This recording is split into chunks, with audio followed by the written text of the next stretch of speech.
Hi, I'm Rebecca. Welcome back to my channel, Disney Mummy of Two. I just thought I'd jump on today in the midst of all of our renovation chaos and talk to you about our Disney plans for our next trip really. We started this year planning to save for a Walt Disney World holiday. That was fine. I'm quite good at saving, had a plan in place, putting my money aside every month. And then the Disney Cruise Line itineraries for summer 2024 were advertised with more UK sailings. And one of the things that I'm really regretful of is that in the summer of 2021, when I saw the staycation cruises advertised, I didn't think a bit more seriously about it and just thought that, yeah, there'll be loads of opportunities to do it, and kind of missed my chance. So I mentioned it to the children and I kind of took the executive decision that we would book a cruise for next summer instead of continuing to save for Walt Disney World. And just really thought I'd talk you through the reasons why I've made that decision for my little family and how easy it was to book. So we went to Disneyland Paris last summer, which was great. My children at that stage were just five and seven. Gosh. And it was fun. My girl loved the rides. She loved everything about it. My boy, on the other hand, wasn't so keen on some of the rides and some of the experiences.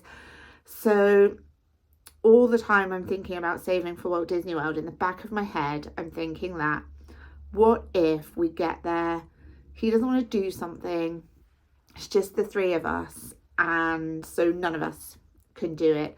All of that money that I'll have saved and paid for, yes, he'd be a bit older. He would have been 7 or 8 by the time we got enough money to do the holiday that I wanted us to do. But if we get there and he says, I don't want to ride that, we're done, aren't we? That's it. We're just on a really expensive holiday. Yes, we're sucking up Disneyland and everything that it gives and all of that amazing experience, but we're not doing the rides and attractions that he doesn't want to do. When I looked a bit more into the Disney cruise, this gives us that Disney fix that we need without worrying about the rides.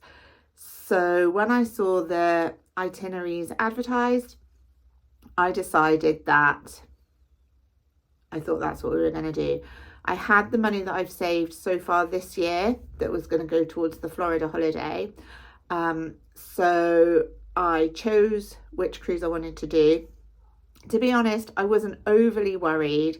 Any of the sailings, the 4 or 5 day sailings from Southampton for next summer, would suit us. So I really decided to go by room. I only wanted an inside stateroom, but I wanted a deluxe inside stateroom for that little bit of extra space. On the day that the cruises were released on general sale, I was just going to pick one randomly, really. And as long as it had the type of cabin I wanted available, I would book it. And that's exactly what I did. So I'm not going to share details of the exact cruise we're going on at this stage, but it is one of the 2024 sailings from Southampton.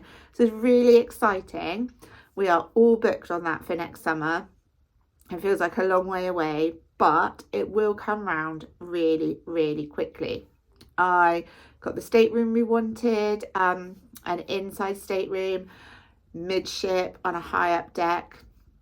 And then I also managed to talk my parents into joining us on the same cruise.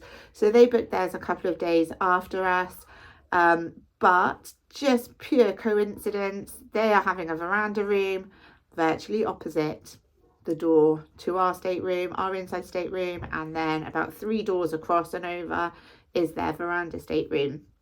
So it couldn't have worked out better. I think it's going to really suit us. because, like I said, we can get all of the Disney magic without the rides, so I don't have to worry about a child not wanting to do something and a child wanting to do something and being caught and us all ending up not being able to do anything. It's expensive. Yes, it is expensive, but I was saving for Walt Disney World anyway.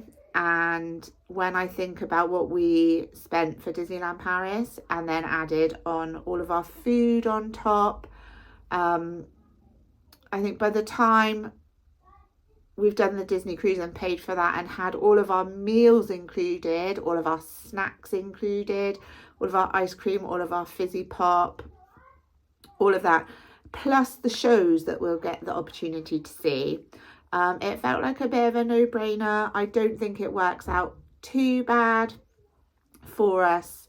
For the cost, we're going to get a lot, and yes, we're going to spend extra money while we're there. We will buy merch and all of the rest of the things, but the fact that the basic food, basic snacks, basic drinks, and then the Broadway style shows, I just don't think I could go wrong, really. Yeah, so I just really wanted to share with you, because Walt Disney World wouldn't have happened till at least 2025, and that felt like a long way off, a long way of very hard saving, a long time with going without so that we can afford the holiday that we want at the end. And then, yeah, the possibility of it not being the holiday that we wanted it to be, because you can't please everybody all the time. So that's it. Our next Disney fix is next summer.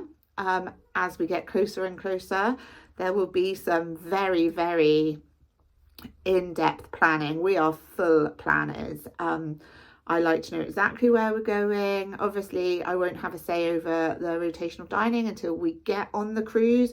So that kind of element, there is always going to be an element of the unknown, but I can plan outfits for the different restaurants. I can plan pirate costumes if there's going to be a pirate night. I can plan what we need to take. I can plan what we don't need to take. We can buy pins for trading and ears to match our outfits, and I can make cups to carry our fizzy drinks in. There's loads and loads and loads of stuff that I will be doing in preparation for that trip. Yes, I would still like to save for Walt Disney World. Does it seem viable at the moment? Not really. I think it's something that I'll need to wait really till my children are teenagers for, and we can, I say one and done. It'll never be one and done. It's Disney. We love Disney. Who doesn't love Disney? If you're here, you love Disney. It won't be one and done, but I think if we're going to go, we need to go all out and have that big experience, and it needs to be Walt Disney World, Universal Studios, and possibly a cruise on the end of it. So we will keep saving for that, and one day in our future we will have it. But for now, I think cruising could potentially be the way forward for us. That's kind of what I'm hoping for, that we'll go on this cruise next summer.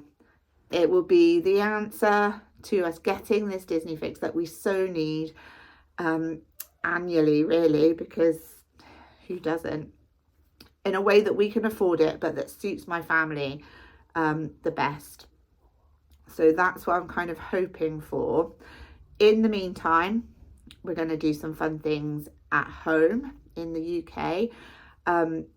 Going to Florida would have meant that we'd have had to sacrifice some other trips that I'd like to do with the children.